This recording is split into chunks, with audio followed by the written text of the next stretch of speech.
أعوذ بالله من الشيطان الرجيم. بسم الله الرحمن الرحيم. والذين يكنزون الذهب والفضة ولا ينفقونها في سبيل الله فبشرهم بعذاب أليم. صدق الله العظيم. প্রিয় ভাইরা, যাকাতের ব্যাপারে আমাদের আরও কিছু সতর্কতা অবলম্বন করা অতি প্রয়োজন আছে।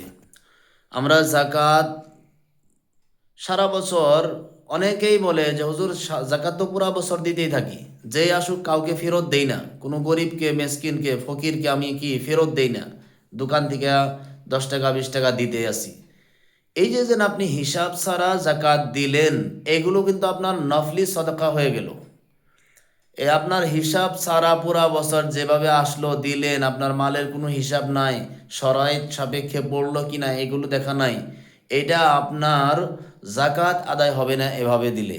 গতিকে যাকাত প্রথমে দেখতে হবে যে আপনি নেশাব পর্যন্ত আপনি পৌঁছেন কিনা, মালে নেশাবের মালিক হয়েছেন কিনা। যদি হয়েছেন তাহলে প্রতিটি মাল, আপনার যে মালের উপরে যাকাত ফরজ, এই মালগুলো আপনাকে হিসাব করে যাকাত দিতে হবে। এখানে স্বর্ণর মূল্য অনুযায়ী তো অনেক বেশি হয়ে যায়, 7.5 ভরি স্বর্ণ, কিন্তু 52 ভরি রূপার মূল্য, এটাই বর্তমান প্রযোজ্য। বর্তমান রূপার হিসাবের এতেবারে যাকাত দিতে হবে। গতিকে এখানে 52.5 ভরি রূপার মূল্য বর্তমান 29,000 30,000 টাকা ভরি রূপা বাজার বর্তমান, জুয়াকালকের আমাদের হিসাব অনুযায়ী। যদি 30,000 টাকা ভরি ধরি আমরা, তাহলে 52.5 ভরি রূপার মূল্য হয় 1,57,500 টাকা। লগভগ আপনার কাছে সম্পদ জরুরিয়াতে আসলির ব্যতীত যদি আপনার কাছে 1,57,000 টাকা হয়, আর এই টাকাগুলো যদি আপনার কি হয়, হাওলানে হাওল হয়, মানে 1 বছর অতিক্রম করে, আর এই টাকাগুলো যদি আপনার মালে নামই হয়, মানে বর্ণেওয়ালা মাল হয়।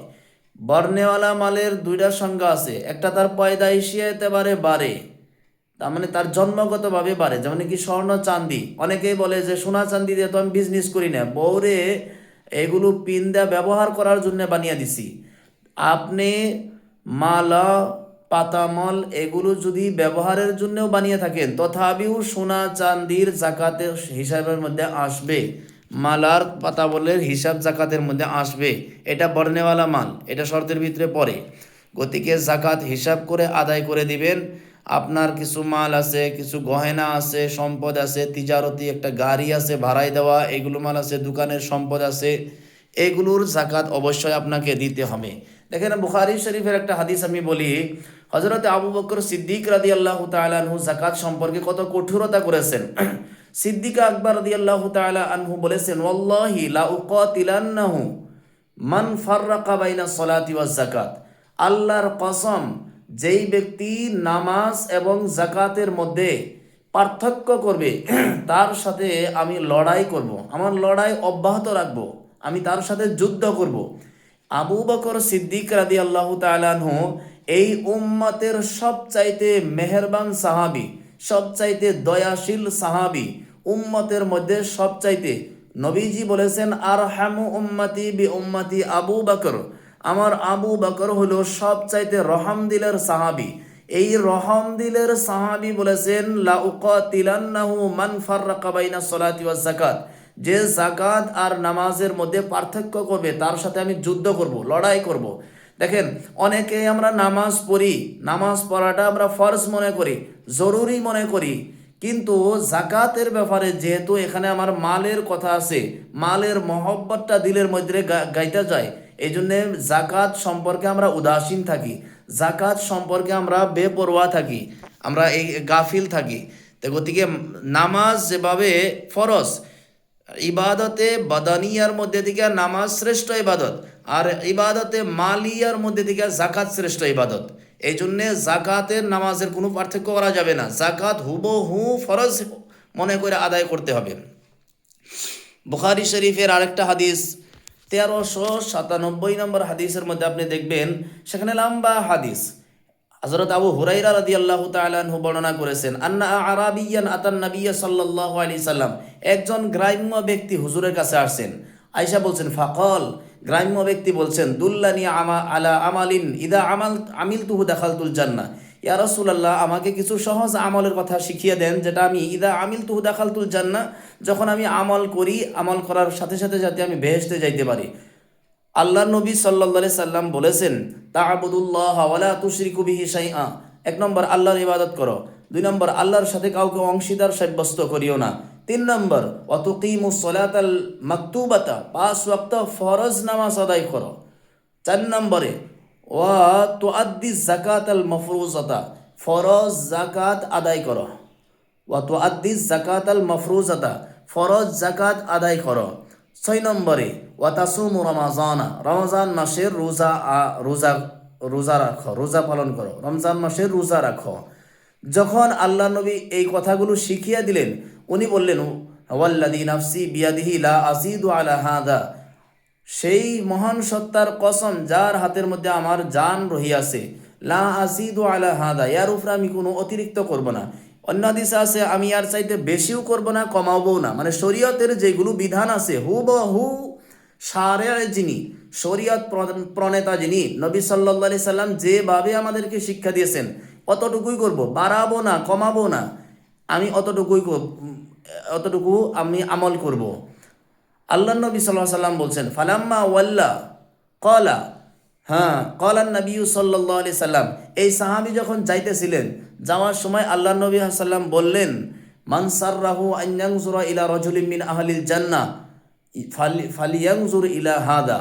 আল্লাহ নবী বললেন যে, যে ব্যক্তি কোনো বেহেশতি মানুষকে দেখতে চাও, সে যেন এই মানুষের দিকে দেখে।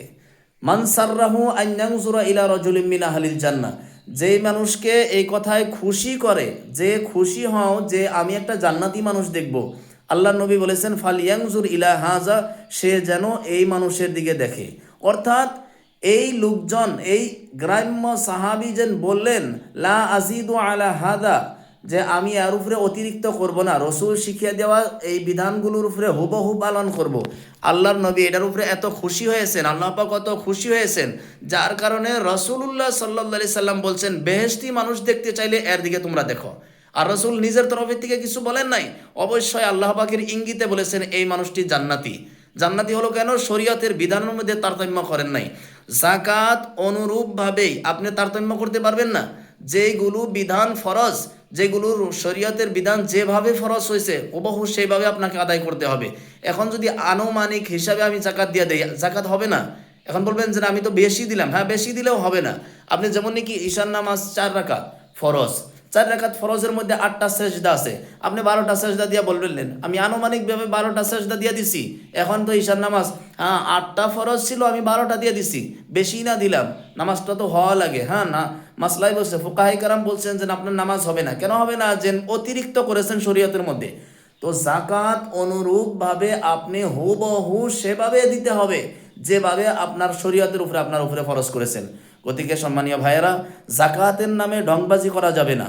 জাকাতের নামে ওই শাড়ি লঙ্গি দিয়া ফেসবুকে পোস্ট করে লম্বা লেখা যাবে না যে অত টাকা জাকাত দিলাম, অতটি লঙ্গি দিছি, অতটি গরিব মানুষকে সহায় করেছি। এটা আপনার মাল নয়।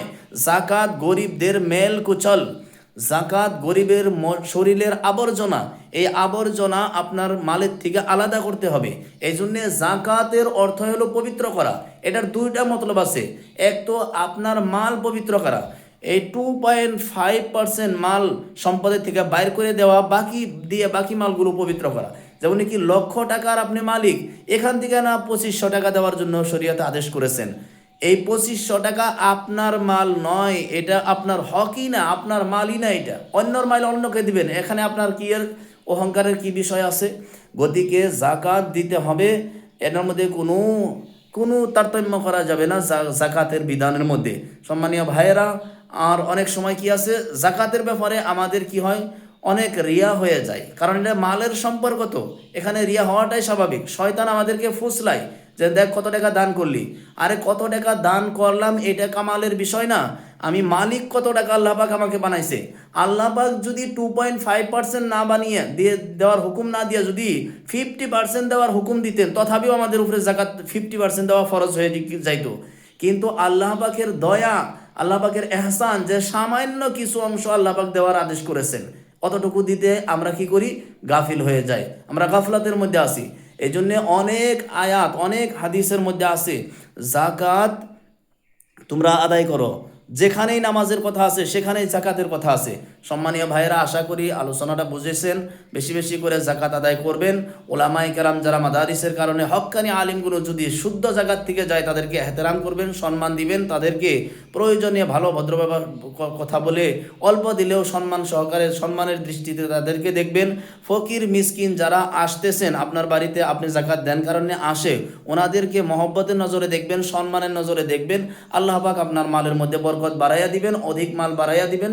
আর সদাকাতু ইউরবি, জাকাতের দ্বারাই, সদাকার দ্বারাই মাল সম্পদ বাড়ে, কমে না, অবশ্যই আপনাকে বাড়াইয়া দিবে। তামাম পরিশানি মুক্ত জিন্দিগি বানিয়ে দিবে। তামাম মালের হেফাজতের জিম্মা আল্লাহ নিজে হয়ে যাবে। আল্লাহ পাক শুদ্ধ আমল করা তৌফিক দান করুক।